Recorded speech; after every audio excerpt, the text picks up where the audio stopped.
السلام عليكم ورحمة الله وبركاته. الحمد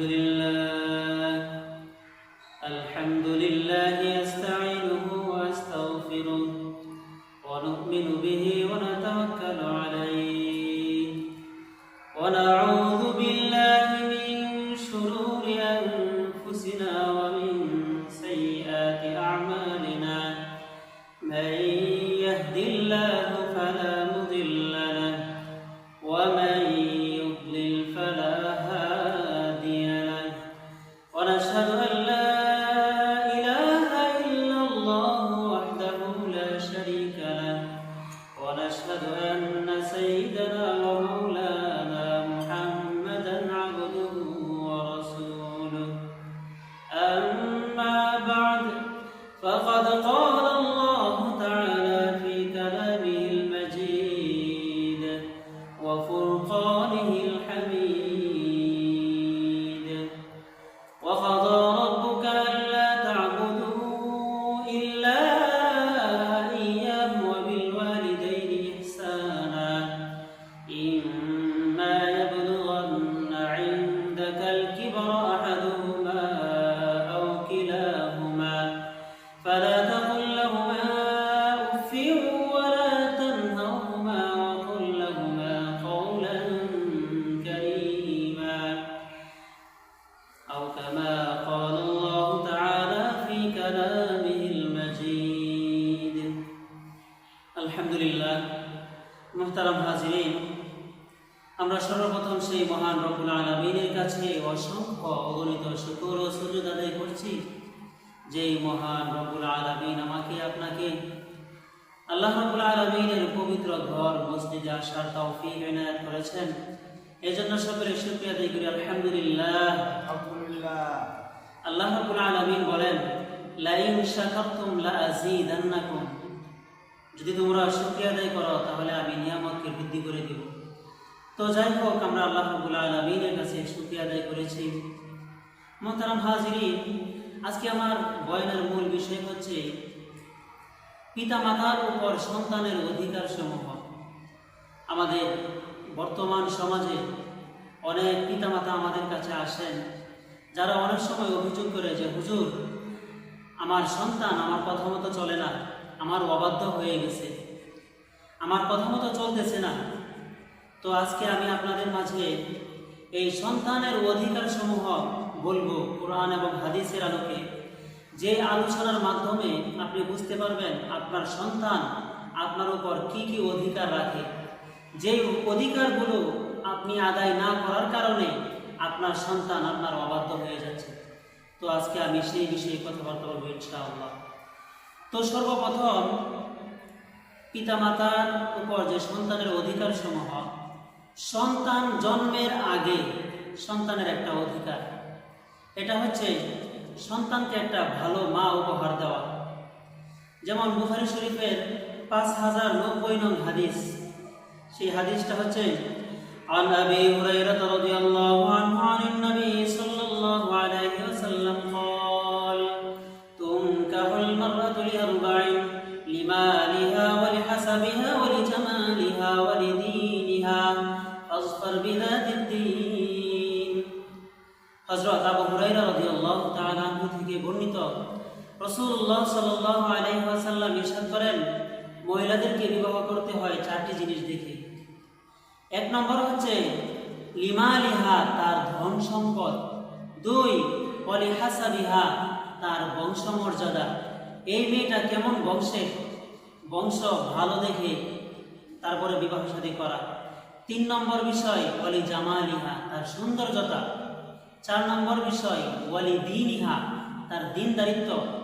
রাসূল আরবি সাল্লাল্লাহু আলাইহি ওয়াসাল্লাম বলেন, ফাজফার বিদাতিদ দ্বীন, তুমি দ্বীনকে প্রাধান্য দাও। কারণ একজন মহিলার ভিতরে যদি দিনদারিত্ব থাকে, তাহলে তার মাধ্যমে যে সমস্ত সন্তান পৃথিবীতে আসবে তারা পশ্চিমকালেও তার মা বাবার অবাধ্য হবে না। এই জন্যে আমাদেরকে সর্বপ্রথম আমাদের সন্তানের অধিকার সমূহের মধ্যে 1 নম্বর হচ্ছে সন্তান জন্মের আগে তাকে একটা ভালো মা উপহার দেওয়া। অন্য এক হাদিসে রাসূল সাল্লাল্লাহু আলাইহি ওয়াসাল্লাম বলেন, আদ-দুনিয়া মাতাউন وخير متاع الدنيا المرأة الصالحة রাসূল সাল্লাল্লাহু আলাইহি ওয়াসাল্লাম বলেন, দুনিয়াটা হচ্ছে ভোগ সামগ্রী, আর ভোগ সামগ্রীর মধ্যে সর্বোত্তম ভোগ সামগ্রী হচ্ছে নেককার স্ত্রী। তাহলে এক নম্বর বিষয় হচ্ছে সন্তান যখন জন্মগ্রহণ করবে, জন্মের আগেই তাকে একটা ভালো মা উপহার দেওয়া, এইগুলো একটা বিষয়। এখন হলো সন্তান জন্মের পরে। সন্তান জন্মের পরে মাতা পিতার উপর সন্তানের হক সমূহ হচ্ছে 12টি, সন্তানের অধিকার সমূহ হচ্ছে 12টি। প্রথম বিষয়, এক নম্বর হচ্ছে তার কানে আজান দেওয়া। সর্বপ্রথম তার কানে আজান দিতে হবে। যেমন দলিল হচ্ছে এই আবু দাউদ শরীফের 5105 নং হাদিস, عن عبيد الله بن أبي رافع عن أبيه قال رأيت رسول الله صلى الله عليه وسلم أذن في أذن الحسن بن علي حين ولدته فاطمة।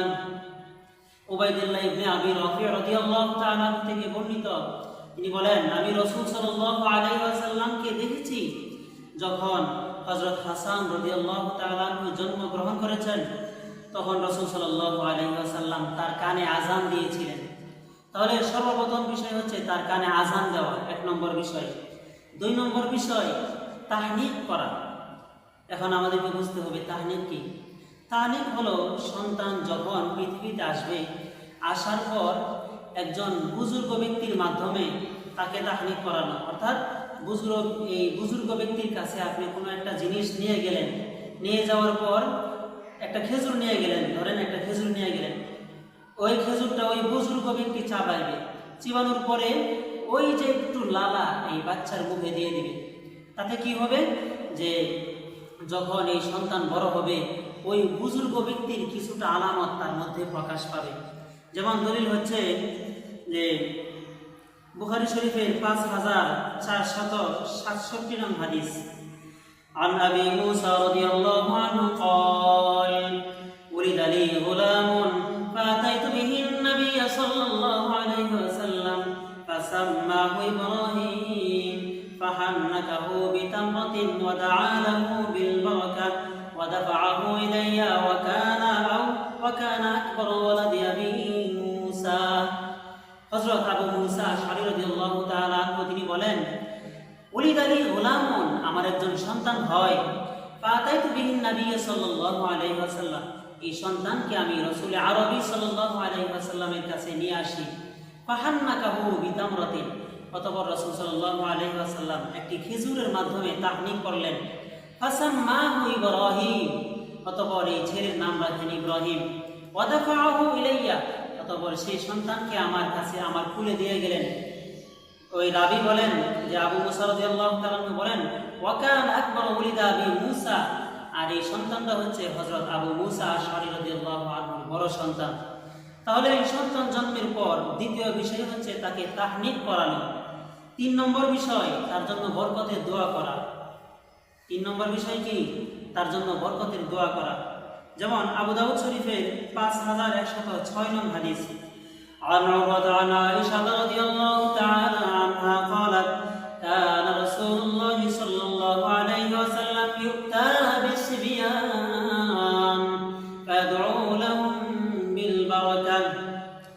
হযরত উরওয়া রাহমাতুল্লাহি আলাইহি উনি হযরত আয়েশা রাদিয়াল্লাহু তাআলা আনহা থেকে বর্ণিত, তিনি বলেন যে কানা রাসূলুল্লাহ সাল্লাল্লাহু আলাইহি ওয়াসাল্লাম ইউতা বিসসিবিয়ান, যে রাসূল সাল্লাল্লাহু আলাইহি ওয়াসাল্লামের কাছে ছোট বাচ্চাদেরকে নিয়ে আসা হতো।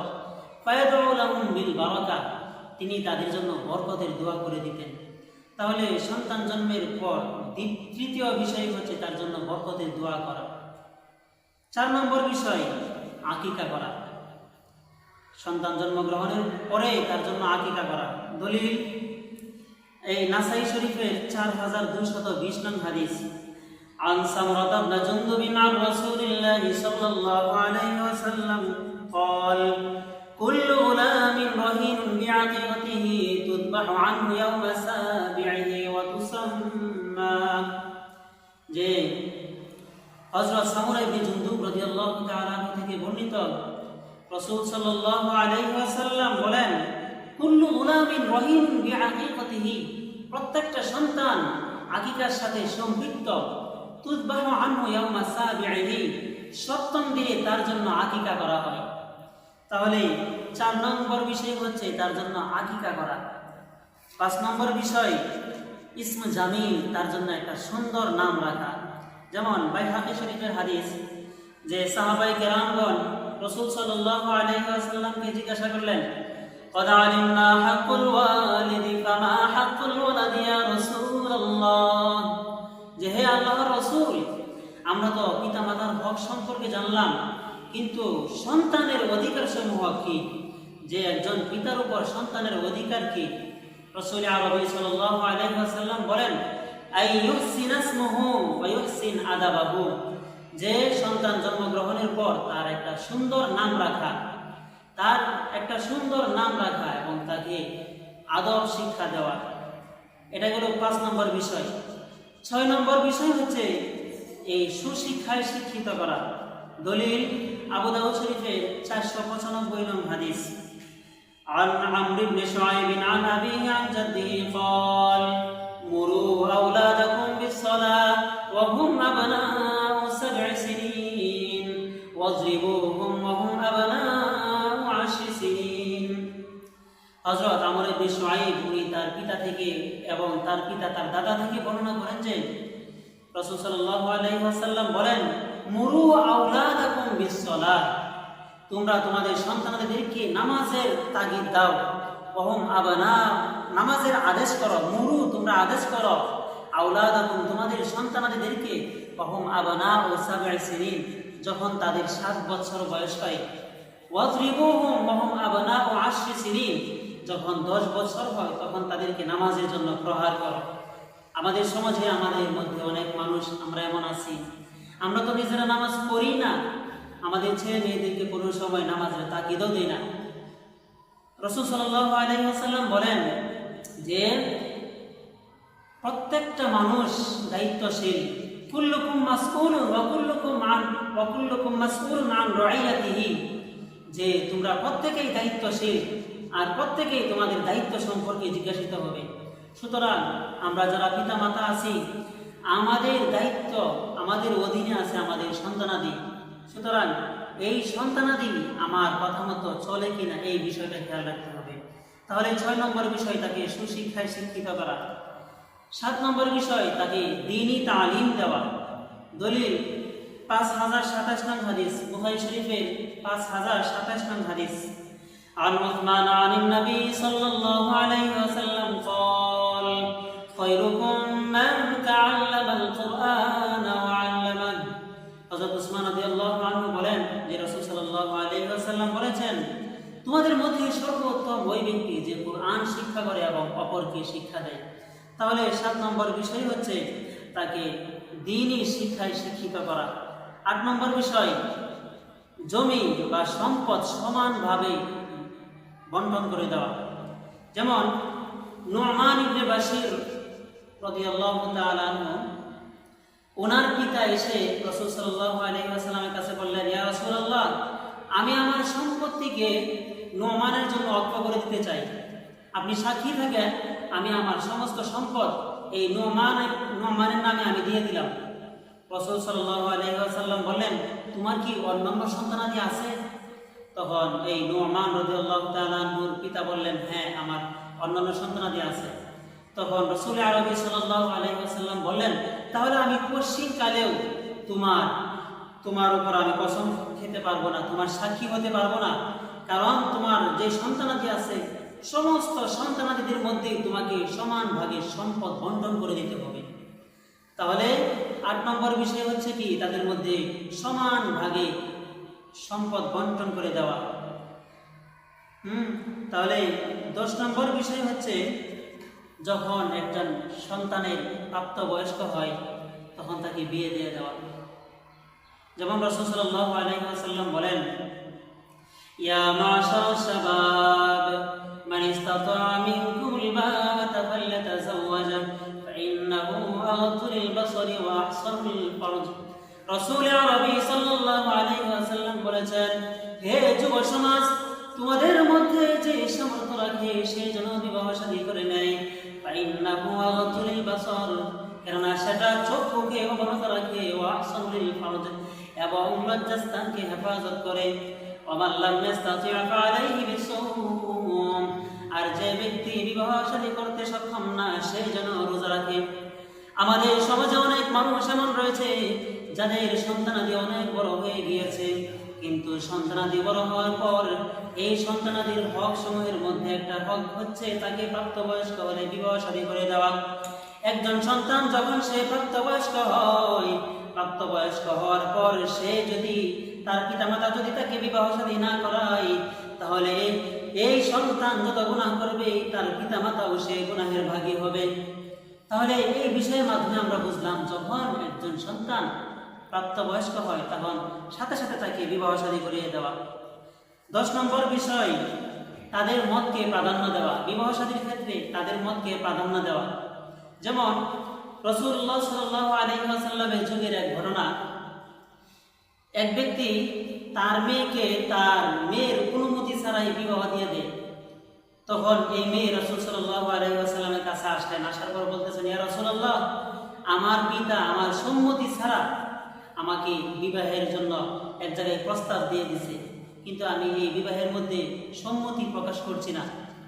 তখন রাসূল আরবি সাল্লাল্লাহু আলাইহি ওয়াসাল্লাম ওই ব্যক্তিকে বললেন, তুমি যে তোমার মেয়েকে বিবাহ দিতে ইচ্ছা করছ, তুমি প্রস্তাব দিয়েছ, তুমি কি তোমার মেয়ের কাছ থেকে তুমি অনুমতি নিয়েছ? ওই ব্যক্তি বললেন না। তখন রাসূল সাল্লাল্লাহু আলাইহি ওয়াসাল্লাম বললেন, তাহলে পশ্চিমকালে হবে না, তোমার মেয়ের কাছ থেকে তুমি অনুমতি নাও, তোমার মেয়ের কাছ থেকে তুমি অনুমতি নাও। যদি সে অনুমতি দেয় তাহলে সেটা অনুমতি বলে প্রকাশ পাবে। এই জন্য বিবাহ শাদীর ক্ষেত্রে ছেলে বা মেয়ের মতকে প্রাধান্য দেওয়া। আমাদের সমাজে অনেক মানুষ আমরা আছি, আমাদের মেয়েদেরকে আমরা অথবা আমাদের ছেলেদেরকে আমরা বিবাহ শাদী দিয়ে দিই। হ্যাঁ, এমন মেয়েদেরকে ছেলে যখন বিবাহ শাদী করায়, হয়তো কালো মেয়ে, যে মেয়েটা তার জন্য চয়েস হয় নাই, চয়েস না হওয়ার কারণে তাদের মধ্যে এই সাংসারিক জীবনে, দাম্পত্য জীবনে তাদের মধ্যে অনেক ধরনের কলহ সৃষ্টি হয়।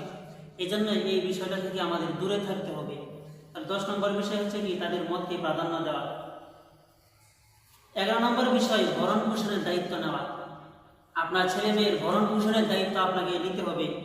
যেমন আবু দাউদ শরীফের 1692 নং হাদিস, عن عبد الله بن عمرو رضي الله عنه قال قال رسول الله صلى الله عليه وسلم كفى بالمرء إثما أن يضيع من يموت। আব্দুল্লাহ ইবনে আমর রাদিয়াল্লাহু তাআলা আনহু থেকে বর্ণিত, রাসূলুল্লাহ সাল্লাল্লাহু আলাইহি ওয়াসাল্লাম বলেছেন, প্রত্যেকটা মানুষ গুনাহগার হওয়ার জন্য, পাপিষ্ঠ হওয়ার জন্য এতটুকুই যথেষ্ট, তার অধীনে যে সমস্ত মানুষ আছে তাদের হক, তাদের ভরণ পোষণের দায়িত্ব না নেওয়া, তাদের রিজিকের মধ্যে কমতি করা।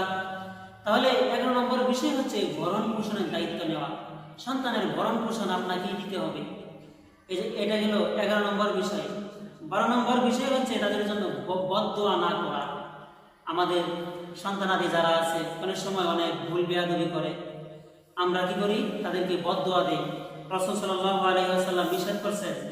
যেমন আবু দাউদ শরীফে 1532 নং হাদিসে রাসূল সাল্লাল্লাহু আলাইহি ওয়াসাল্লাম বলেন, আন জাবির ইবনে আব্দুল্লাহ রাদিয়াল্লাহু আনহু قال قال رسول الله صلى الله عليه وسلم لا تدعوا على انفسكم ولا تدعوا على اولادكم ولا تدعوا على خدمكم ولا تدعوا على اموالكم لا توافقوا من الله تبارك وتعالى الى ساعة نيل فيها عطاء فيستجيب لكم।